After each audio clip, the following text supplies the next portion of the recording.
This thing is, just stay forward. Little rainbow butterfly things. Cue intro.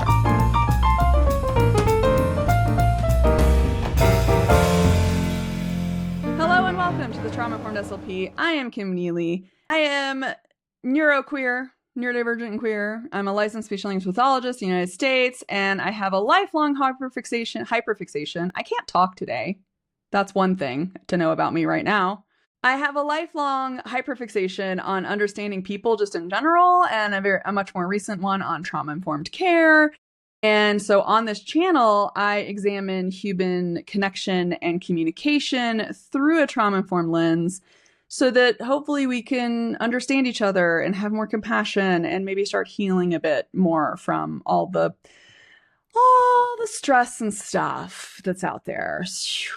And this is video 3, and I believe it is actually official video 3, because I did regulation, which should be the first video. I did it second, because ADHD brain, it doesn't always do things in order. But this one really is video 3 for sure, which is energy meters. We're going to go through what I call energy meters, and like just kind of, it's sort of like the sensory profile one in the sense of there are formal energy meters out there. There are formal like emotion scales and stuff out there.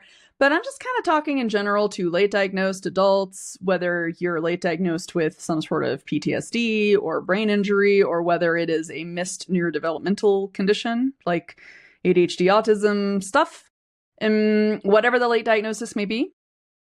This stuff can help, and it's just a way for you to start to conceptualize and help yourself a little bit, gain a little more awareness of yourself. Okay.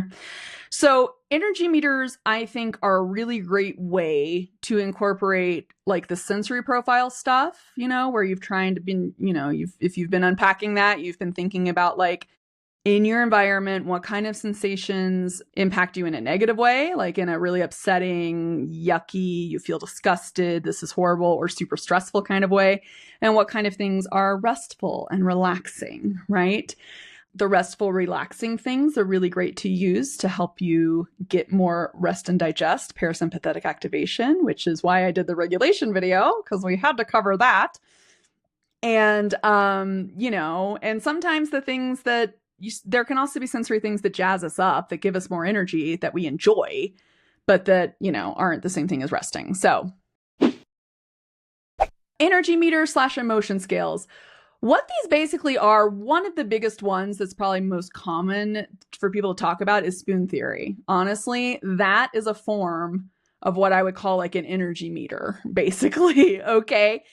I don't know if you know about spoon theory. Spoon theory was coined in a 2003 essay by Christine Miserandino, I believe. I don't know if that's how you pronounce the last name or not, but you know. Spoon theory was essentially the idea of like, if I gather up all these spoons on the table, I only have so many spoons I can use throughout the day to do things, right? And due to physical disability, like just the act of getting yourself ready and getting dressed to get out of the house already takes more spoons than it would someone who does not have a physical disability.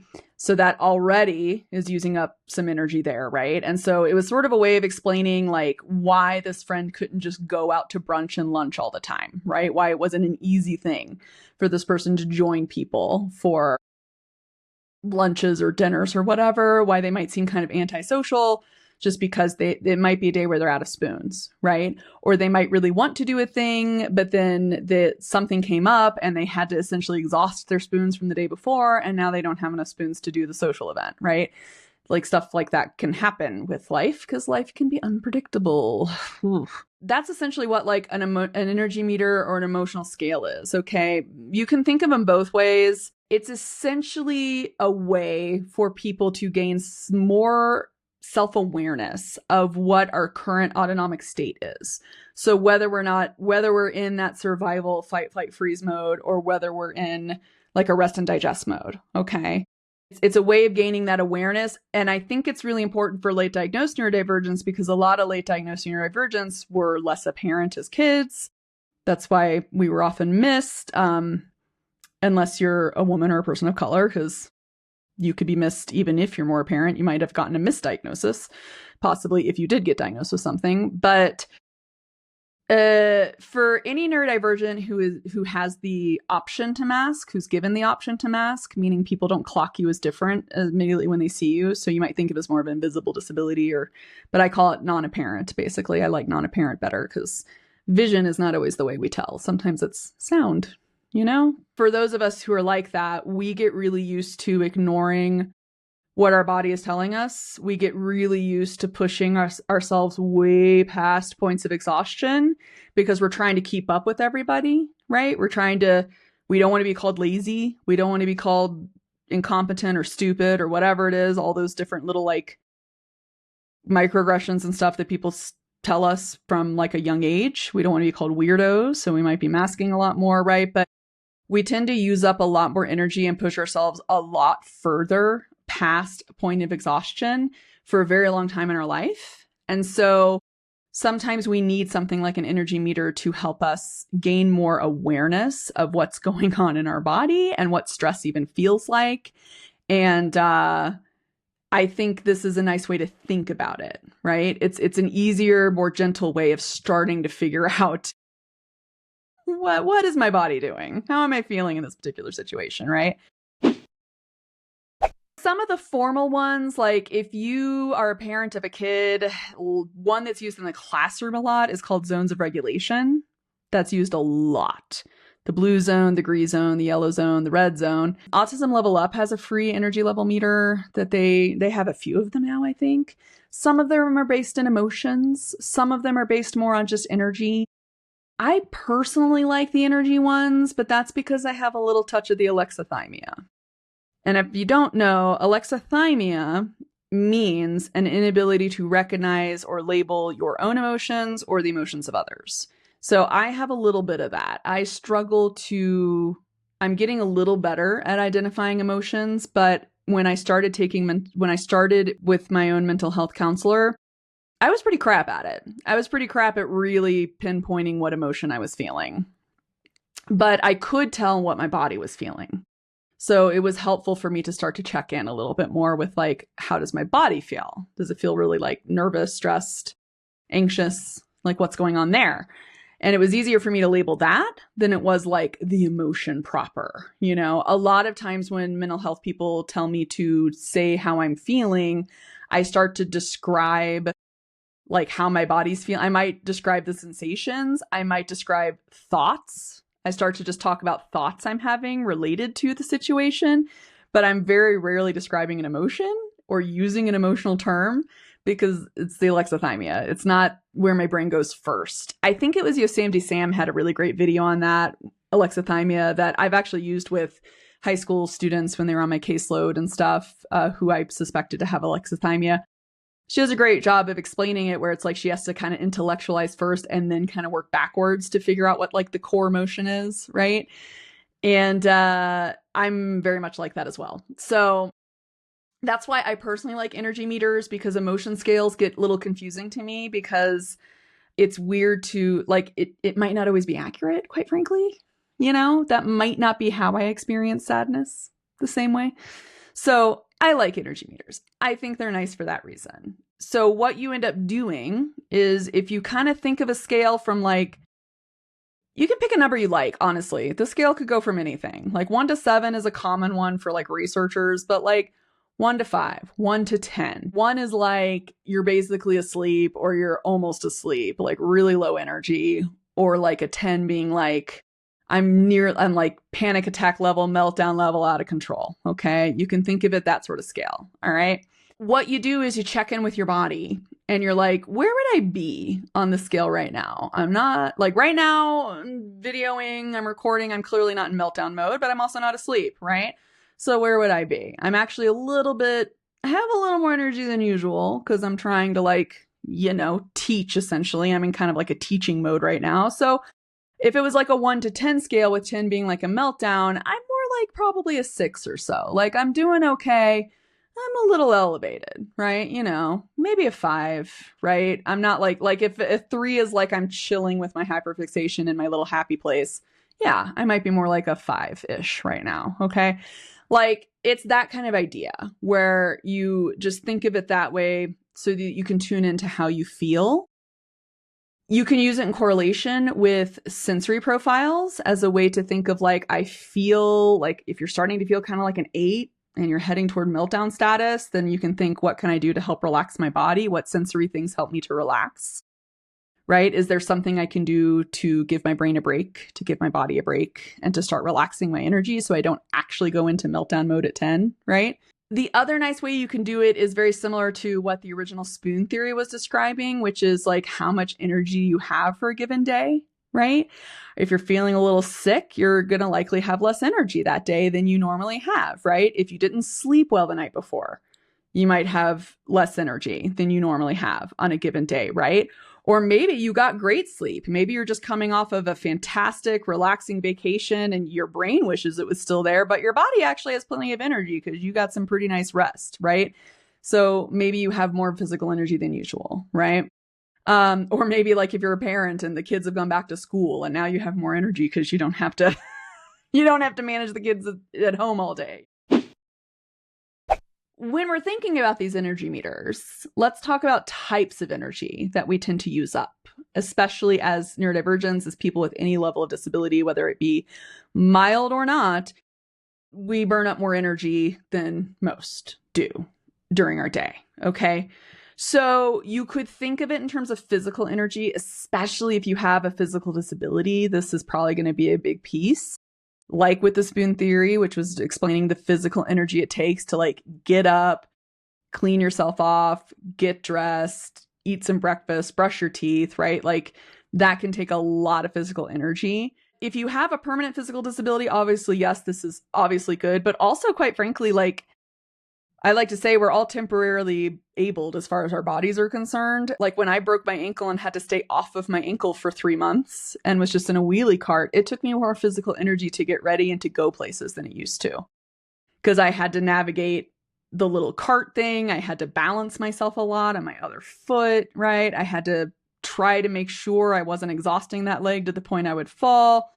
Right? When I was driving places, I had to take the little cart and lift it and put it in the car and that kind of stuff, right? So like that took up a lot more physical energy, you know? And when if people have crutches or something, right? That takes up a whole lot more physical energy than you're used to, right? So spoon, you could totally have a spoon theory. You could have the number of spoons for your day, but you could also have your own little scale of like, whew, okay, physical energy wise, I'm using a lot more than usual, so I don't have that much extra for extra stuff, right? There's also mental energy.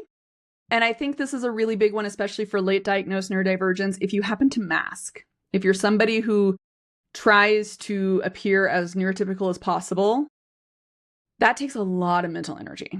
That takes a whole lot of effort to try to copy, essentially, neurotypical expectations and neurotypical behaviors. And if you're like anything like me, we tend to fail at it too. But this involves really high cognitive demands for like any time you have daily tasks. So you could have a job that requires a lot of problem solving, a lot of reasoning. That's a lot of mental energy there. You could be a student in school. That's high-end mental energy if you're actually like going and learning, right? That's going to take some mental energy there.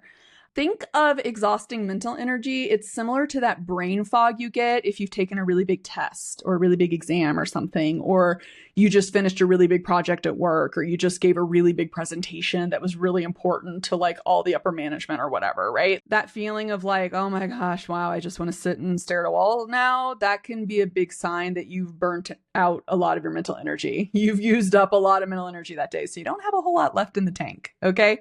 And then you could have emotional energy, right? This is also big with masking, but also big if you're a parent, you know, if you're a parent and you have to deal with your kids being upset or having an argument, or maybe they scraped their knee and you've got to comfort them or whatever. That's a lot of emotional energy to engage with kids or spouses even. It can be, depending on the spouse.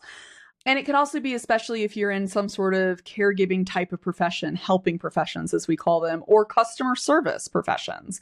They take a lot of emotional energy because you have to engage with your emotions in a way. You have to manage those actual emotions versus what you show. Like sometimes you have to kind of hide your emotions a little bit, right? Like if you're a little frustrated in customer service, you got to kind of tamp that down. I also saw, I believe it was on Tumblr somewhere, I saw someone describing it as a battery as well, which is a great way to think of it. So you have emotional energy scale, and then you have how much you have left essentially in the tank. You can think of it that way too. But the thing about an energy scale is you can think of it as like, okay, this task technically will take like high energy. This task is like a 7 on my energy scale, like for maybe physical energy. This task, I'm really tired today. It's normally not a big deal, but it's actually going to take a lot of energy. And then I won't have a lot of energy left to do anything else the rest of my day. My battery will be drained out, right? So you can think of it that way too. I do kind of like the idea of the battery, quite frankly. It just popped into my head, but I do like that idea. You could have like a physical, mental, and emotional battery essentially, and be like, okay, like if you're kind of sick or you're going through a rough time, you might be really low on your mental and emotional battery. And so if there's a lot of demands on it, that's going to stress you out a lot more, right? It's going to be a lot harder to engage. You're not going to have the spoons for it. Yeah. You might have a lot more crash, That is also a good way to think of it. But this is just essentially you're gaining a little more awareness for what your body is feeling like, how much energy you have in the tank, how much gas you got in the tank, how much energy in the battery, and what will these tasks, what will your day demand of you, right? And then just trying to learn how to balance those things and take breaks where you can and things like that. It's pretty important stuff, but it's hard. It's especially hard for anyone, even with mild disability. It's hard because we use a lot more energy in order to accomplish the same things that people without that disability can accomplish with a lot less. They don't need a full tank. They don't need a fully charged battery to accomplish the same things. This is a great way, first off, to start to learn what your body is like, your regulation, your sensory needs, things like that.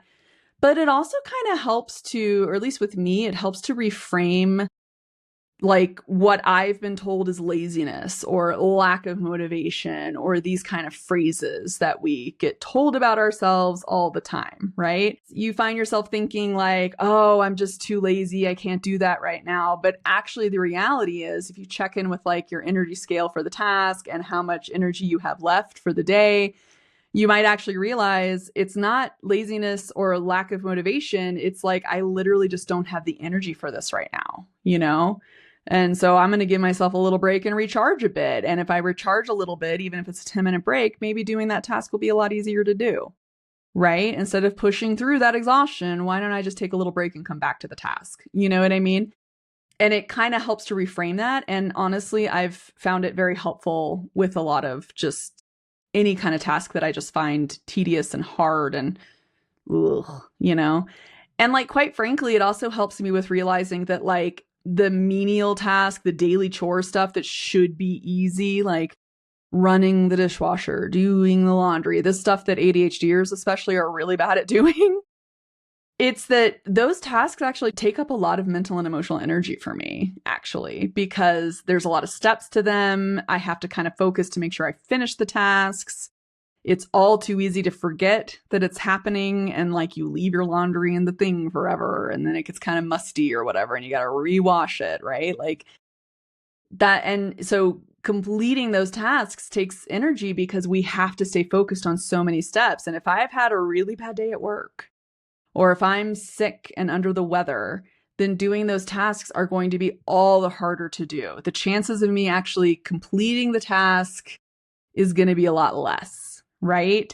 So it's nice to help me reframe. Like, is this really lack of motivation or laziness? Or is this like, this task is just, it has a lot of steps to it. And I don't have the sustained attention right now to really pay attention to all those steps. Like, I'm going to forget about it and leave it half done because I don't have the energy left to focus the whole time. The other thing to be aware for as well, I think, for late diagnosed neurodivergence is that like if you're pushing through sensory sensitivities, like if you work in an office where like the lighting gives you a headache, or if you're out with friends and it's just too loud, right?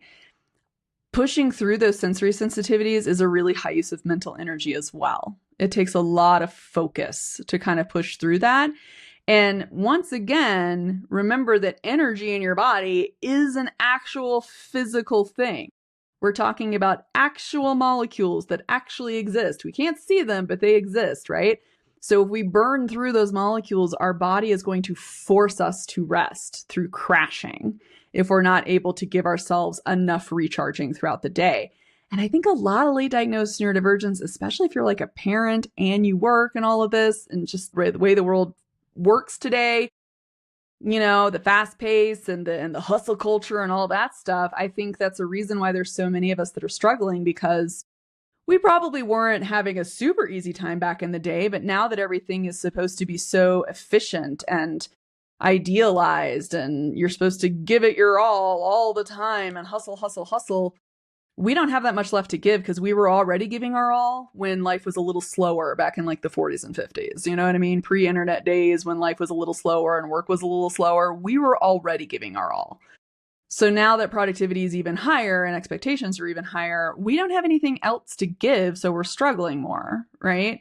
I think that's really, I mean, that's a little bit of a tangent, a little bit of a social commentary, I guess, but I think that's a lot of what this like late diagnosed thing is. It's increased awareness, but it's also being like, oh, I'm struggling, and if I had accommodations, I would actually be able to keep up with my peers. But then the accommodations we ask for are considered us just trying to get away with being lazy, rather than being seen as like actual genuine things we need in order to keep up with expectations. And so, but that's also getting into the societal stigma part of it. So I will wait on that for a rant on that at another day, another time. To sum up, use this in conjunction with like sensory profiles and maybe your awareness of like just your regulation in your body, where you are with your stress levels. You can use these sort of energy scales, a battery recharge, spoon theory, whatever it may be. We're using some kind of, essentially you're using a Likert scale, right? You're using a rated scale from like super relaxed or rested or even asleep maybe at the bottom to like super stressed out or maybe super excited if you're like on a roller coaster or something, or you're, you know, if you happen to do skydiving. I don't think that doesn't seem appealing to me, but if it is to you, you know, that can be high energy, right? So think about that and think about how much energy you're using, and you can think about it as different energy scales if it helps you. You can think of physical energy. If you happen to have physical disabilities and it's really hard for you to do certain daily tasks due to that, probably good to have like a physical scale in your mind, physical energy. How much do you have? How much do you need to use, right?